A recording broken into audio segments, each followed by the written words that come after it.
Tingnan nyo yung aking 5 fingers snake plant or starfish. Marami kasing pangalan ito.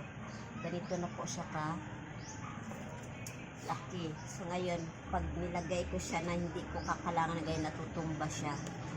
Gusto ko siyang ilipat sa paso. Sana na malaki-laki, pero wala. Kaya ito na lang.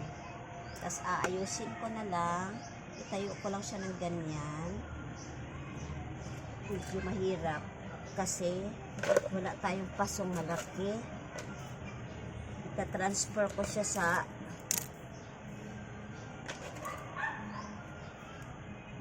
ganda-gandang paso. Bawasan natin ng ugat kasi masyadong madaming ugat na. Hindi nga ito nagsasaha. Bawasan natin para makahinga naman siya ulit. Hindi siya, wala siyang saha. Pero ang ginawa ko po, ito yung kanyang dahon na maliit. Ito na. Mayroon na siyang dahon ulit. Ito na yung dating dahon yung maliit nila, ginawa ko, tinanim ko. At ito na lang ang ginawa kong magiging saha niya. Ito na po siya. Sa pag maliit pa siya, hindi pa siya bilog. Ano pa? Parang akala mo nga hindi siya maging ganito. Pero ganito pala talaga siya sa umpisa. Hindi siya buo. Medyo buka pa. Yan oh. Tapos yan, nagsisimula na siyang mabilog oh. Habang unti-unti siyang nagdadahon, kapag dumami na yung dahon niya, unti-unti na siyang bumibilog na magiging ganito. Talaga grabing katigas ng kanyang kanyang dahon. Maganda po ito pang indoor.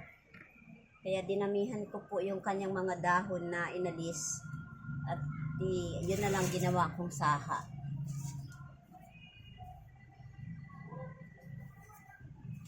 Katulad po nito, oh. Ayan po yung dahon niya na inalis ko dito sa pinakapuno. Sa pinakapuno niya, yan. Tapos ngayon ito, yan, nagkaugat na siya. At inaantay ko na lang na magdahon din siya. Ganon na lang po ang ginawa ko.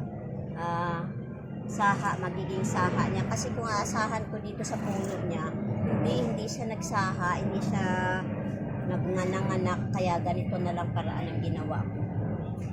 Ayan. Ayan o. Malapit na po siyang nagbilog na po ang huling dahon niya. Unti-unti na nagbilog. Magiging ganito na po yan siya. Ayan.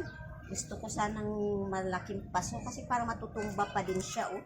Kayang-kaya siyang kaya niya itumba yung paso. Dapat talaga pala malaki. Pero wala pa akong malaking paso. Maghanap na lang tayo. Ayan. Thank you for watching.